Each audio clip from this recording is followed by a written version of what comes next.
Hi, this is Let's Roleplay, and this is the Q&A for December 19th, 2020. It was too long to fit into my last channel news video, so I'm just going to have it in a separate video here. Alright, Buckle Backwoods. He asks, number 1, what are your top 3 RPGs of all time? Number 2, are you ever going to use your real name? Number 3, do you watch anime? Number 4, are you ever going to Let's Roleplay Fallout 4? Number 5, besides yourself, who is your favorite role player on YouTube? I can't seem to talk. Let's get to my answers for this one. Okay, let's go through these from Buckle Backwoods. Number 1, what are your top 3 RPGs of all time? I can easily say Skyrim, Fallout 4, and now I think I will say Witcher 3 would be in the last slot, since I just actually played through it and completed it. I finished one of the DLC stories. The first one with like the genie, the evil genie guy, and then with the second one, I did like maybe just a teeny bit of it. I've got to go through it, but I think I started working on my channel around that time, so I didn't finish it. But I really like it. I do like RPG romances. I don't think an RPG is really an RPG without it. That's my opinion. I don't understand why people don't like it. I know that some of it is done bad. I look at a few of them out there where it's just like, you have a few conversations, they like you, and then you go have sex. It's got to be something a little bit more involved than that. The sex isn't the biggest part of it's part of it. Let me be clear, but it's not the biggest part of in a story that you read and go through and interact with. They need to have more interaction. So even once you have sex, even when, okay, you guys are together, put out a lot of stuff afterwards that's involved. A lot of RPGs that just, you have sex and that's about it. Oh, you can get married. Yes, Skyrim was terrible for that. But, yeah. Anyways, I don't consider it much of a romance in Skyrim. They have something, but it's not very much. It's not really anything that I consider worthwhile. But there are mods, and I'm not talking about the sex mods. Yes, I've seen them. They're pretty involved. But of course, I will not have that in my videos. But there are some somewhat well done, as far as I heard, romances with characters that have a lot of written lines, or sorry, spoken lines, whatever, thousands of them.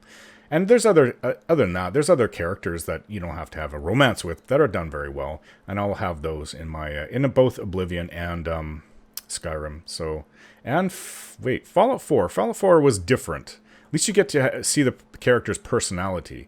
I appreciate that much more, even though there's not a ton of stuff you can do with them. It's much better than Skyrim's. So, yeah, Witcher 3, it's up there. I like it. Skyrim is my top one for now. Fallout 4 is my second one. Number 2, are you ever going to use your real name? Yes. You want my real name? It's Ryan. That is my real name. You can call me by that. Most people know me by Dalen75. Dalen75 Games, whatever. But Ryan is my real name. Dalen is my son's name. And back in the day when I first made my channel, I don't think many people use their real names. It's becoming more common now for people use their real names. But do I watch anime? Okay, well, I'm 45 years old. My birthday was December 10th, so it was 9 days ago. I had a good birthday, actually. One of the better ones, even though we didn't really go out. Yeah, part of the lockdown. Of course, it went in, just a couple days before my birthday. Yeah. So we're not super locked down here, but there's a lot of things that aren't going on right now. So, do I watch anime? I'm 45. So, let's go back to the late 70s. I was born in 75. There wasn't anything. There was no anime when I was growing up. However, I did grow up with Godzilla. When I was a toddler, apparently I loved Godzilla. My parents used to think that was hilarious. Don't ask me where they got those VHS tapes from, because I don't think you could. It's not like today where you can just, go find places to download them on the internet. Back then, there was no internet, and I don't know where they got them from, but they had a bunch of them. And maybe they actually, where I think they did, they got a lot of them, they recorded them off TV. Back, when you have your VHS recorder, you can record TV So yeah, they would save them for me, and then I would be able to watch Godzilla. And some of it was dubbed in English, but quite often I had to read captions. So at a young age, and I really liked Godzilla back then, as far as I can remember from what my parents said. So I mean, it's not something I really think about, but every time I think of Godzilla now, I think of when I was a little kid. So that was as close as there was to anime here. So I know a lot of my viewers are millennials, and it's not like I'm 75, so I'm smack in the middle of Gen X. So it just was a different time. So let's go in the 80s. The 80s, the only thing that I remember is Robotech, and my God, that's god awful. I tried to watch it again on Netflix. I can't. I don't even think I was able to get through the first episode or second episode. It's terrible. Okay, so what do I think of anime? I'm starting to think better of anime. I exposed myself to other things. I really like One Punch Man. I probably watched that about 5 times on Netflix. I think it's hilarious. And it's done well. I wish that they'd put in season 2, but apparently the art, I don't even know about the voices are all changed, but the art is apparently completely different for season 2. I don't know why they would do that. I really liked season 1. If all anime was like that, I would have just totally gobbled it all up. But I am watching right now, finishing up the first season of Attack on Titan. That's a brutal show. I had to cover my 6-year-old eyes when, I think it was the first episode, the guy sees something really terrible happen to his mother. And of course they prolonged the heck out of it. And I'm like covering up I don't want to see that. Yeah. Yeah, the way people die to those Titans. Oh my God.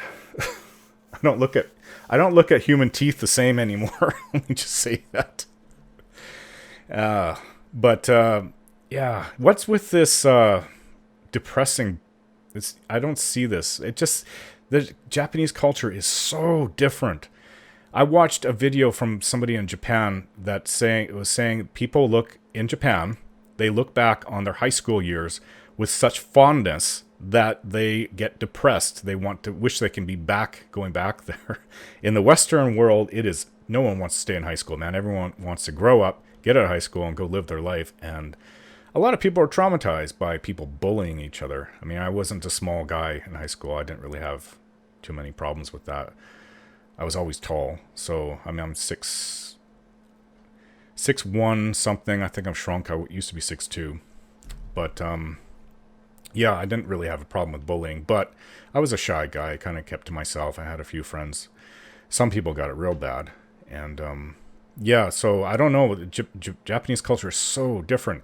It seems like all from what I've seen in One Punch Man and especially in Attack on Titan, it seems that a lot of people don't believe in themselves and they have to have this awakening that they can do it. And it seems to be a common thing. And I can't say because I haven't been too exposed to it. I have watched, is in anime style, the Avatar: The Last Airbender. I've watched that completely twice, just in the last couple of years, actually. And it's Japanese style anime, but it's a Western. But I read an article is saying that anime is now exploring Western themes, and it's starting to all blur together. So whether it's made in Japan or in the West, it's starting to look the same. So yeah, I also watched some Godzilla anime movies on Netflix. I watched 3 movies. It was sort of depressing. It was not really my thing. Just about everyone died in the end. And Godzilla, who was the main antagonist or villain, all throughout the 3 movies, won in the end. So I don't know what was with that. But I've seen a few others, like Samurai Jack. I've watched a few of those, just with my kids, on the kids' channel, Cartoon Network. I liked a few of them that I've seen. It's not like I've gotten really into that, but I haven't been too exposed to much of it. I hear about Pokemon all the time, and my boys aren't really that interested in it, so I don't know. There's a lot of... I used to not like anime, probably going back 15, 20 years ago, but I'm starting to see it. It can have some well-done anime. I really like One Punch Man. So I'm not going to say I dislike it at all. I say I like it. I've seen stuff I don't like, but I think that goes with everything out there. not just anime, every kind of style, genre of film, movies, TV shows. So are you ever going to roleplay, let's roleplay Fallout 4? This is his fourth question. Yes, I will. I will start with, I'm considering doing Fallout 4 at first. So that's in the Pillars of Eternity 2 slot. I think I'll do Fallout 4. I'm not 100% set in that, but I think I will do it. Number 5. Besides yourself, who is your favorite role player on YouTube? I'm glad I wrote all this down a few days ago. I wouldn't know what to say right now if I didn't. I actually don't know too many role players. My Name Is Not Lily was the first I ever watched, and I only watched the parts I needed to figure out how to advance Baldur's Gate. I must have watched those back around 2009, 2010.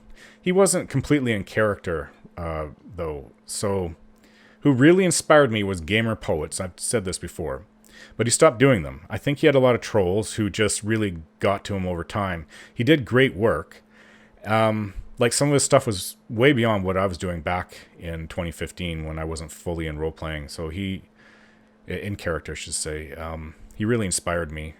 But then he only made one video per week of this stuff. So, I mean, what could I do with one video a week? I can make it the super best quality I could possibly do.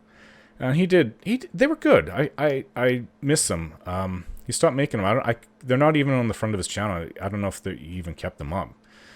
He made at least one video or more making fun of the trolls that were attacking him. He only had like maybe 4 or 5K subscribers at the time. I don't know.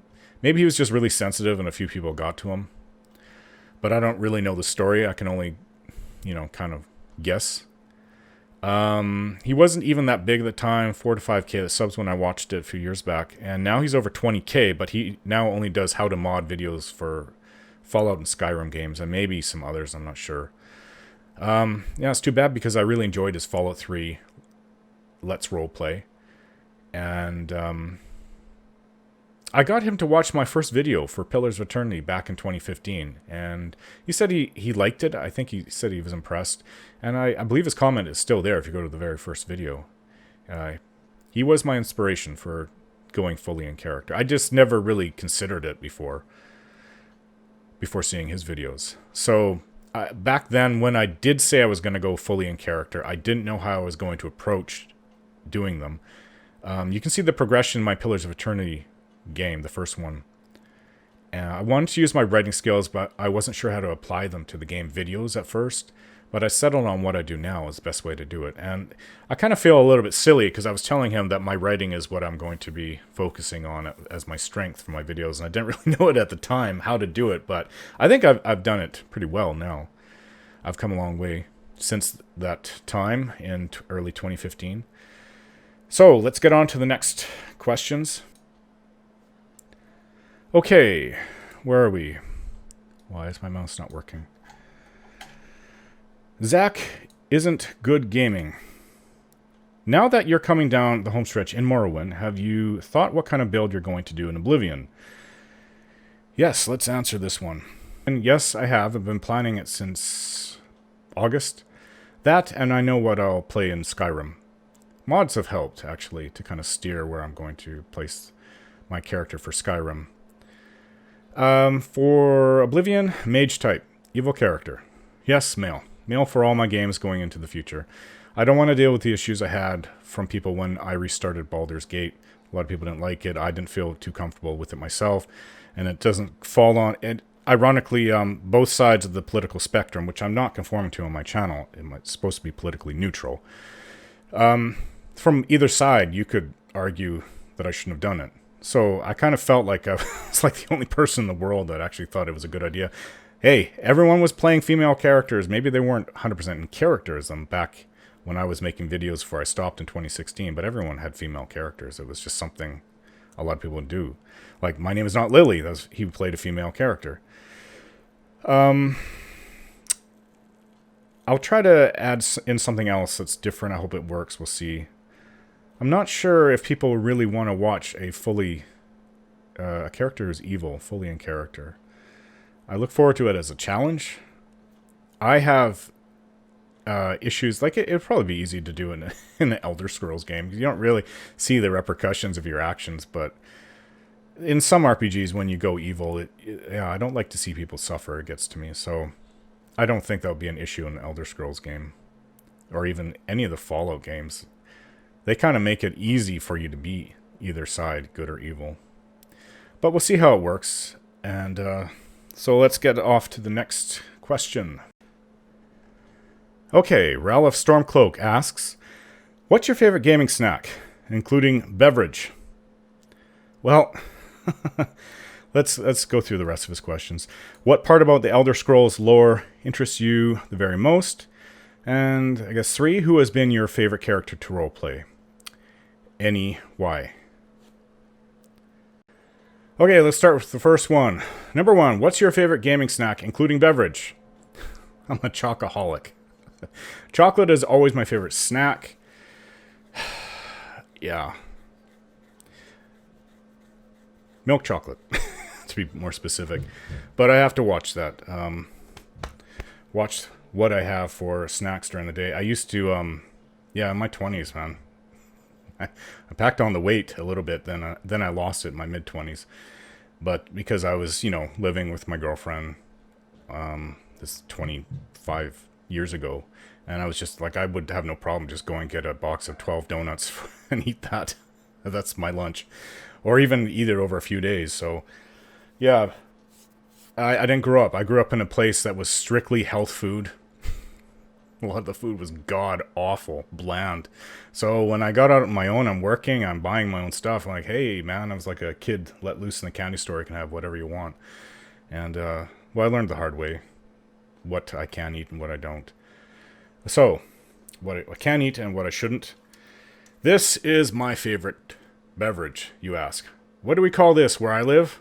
Apparently, not everyone in the world calls it the same thing. I thought everyone did. It's called pop. Here in British Columbia, Canada. We have my wife's niece is her husband. She's in her mid-30s. And he's in the U.S. Air Force. So go down there and visit. And apparently calling it pop was something that made him laugh. You guys call it sodas down there. But it's the last half of the same word. Soda, pop. That's what it is. That's my drink, Pepsi. And, yeah, chocoholic and Pepsi. These are terrible for you. But, yeah, I have a lot of caffeine sensitivity, so I'm going to have to take a sleeping pill to go to sleep tonight. Doesn't matter. A can of Pepsi can keep me up till 3 a.m., even if I have it in the morning. It's that bad. I don't know what's with this stupid body of mine. Sensitive to this, sensitive to that, just ridiculous. I didn't design it, I just live in it. Okay, so, I don't know what everybody else in the world calls pop. As far as I'm concerned, that's pop. And I don't care if you ever say soda. That, to me, makes me laugh. But I'm not going to make fun of you Americans down there. Some Canadians say soda as well. Just it kind of hit me kind of hard, like, soda? What's soda? So, anyways, he laughs at the difference between us all the time, Canadians and Americans.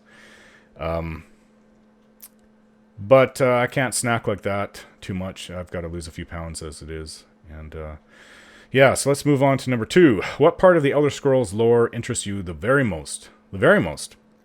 Okay, so I wrote this. The setup of the world, such as the world being the dead god Lorcan, and the other divines maintaining it.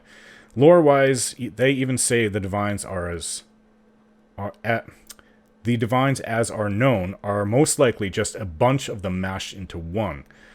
There were probably a lot more than the original 8. The 8 divines, 9 divines. Tiber Septim is the 9th, since he attained godhood, apotheosis. That the Daedra, whom are the gods who chose not to take part in creating Mundus, that's the entire world and the moons together, world of Nirn, have so much of an influence in the world, and most of them don't even care about the lives of the mortals at all. They cause a lot of chaos, but also give a lot of character to the Elder Scrolls. Yeah, so I basically go over much of this in my Morrowind videos, just so the viewer can keep up with the basics. I didn't know all this stuff before earlier this year. Fudge Muppet and another channel got me into that. The Epic Nate. He's for some reason I think he stopped making videos a couple months ago. I don't know what's going on with him, but they do a lot of in-depth exploration of the lore of the Elder Scrolls, and it's just so rich. Holy, it kind of blows everything else away for fantasy, as far as I know. And it's not just rich, no, like it has a lot of information and detail. It's more like it's also very unique at the same time, and has a lot of really interesting things that work together to make it just wow. It's just kind of blown my mind a little bit, and that was really part of the inspiration for me to start with Morrowind this year when I came back to my channel. So, his third question: who has been your favorite character to roleplay? Any? Why? Sunil Relvain has been my favorite so far. He's more like an anti-hero, as you see how much he is when he gets off the ship at the start of the videos in Sejanine. Much of the bitterness for the death of his best friend has left him, as he thought nothing but in the months he was in nothing of it, but in the months of basically, I'm trying to say, I didn't write it very well, that was what consumed him while he sat in his prison cell, just thinking about the death of his friend. He's eager to start over his life, though he has many prejudices about the world that continue in him all the way to the end. That's the thing with Elder Scrolls, though. No part of history is 100% confirmed as true. This is going back to lore. I don't know why I have this here. It's just, but this is how it is in the Elder Scrolls. You have a rich lore, but it's also how you interpret it, because you have contradicting stories and nothing is laid down in stone. It's like there's no 10 commandments saying this is the way it is. No, it's you have competing stories that may give different accounts and contradict each other over the same event or people. It's left up to the person studying it to decide what they want to believe. This also has a very unique take for the game. And I don't know any other RPG that's like that, actually. So, I mean, I was asked why I even read the books. It's because of the lore, and because I wish my reading was better from the start. But for the lore and to give flavor to the game. Without those books, you wouldn't have 3/4 of the backstory and history of the game as it is. So, yeah, they really, really add to it.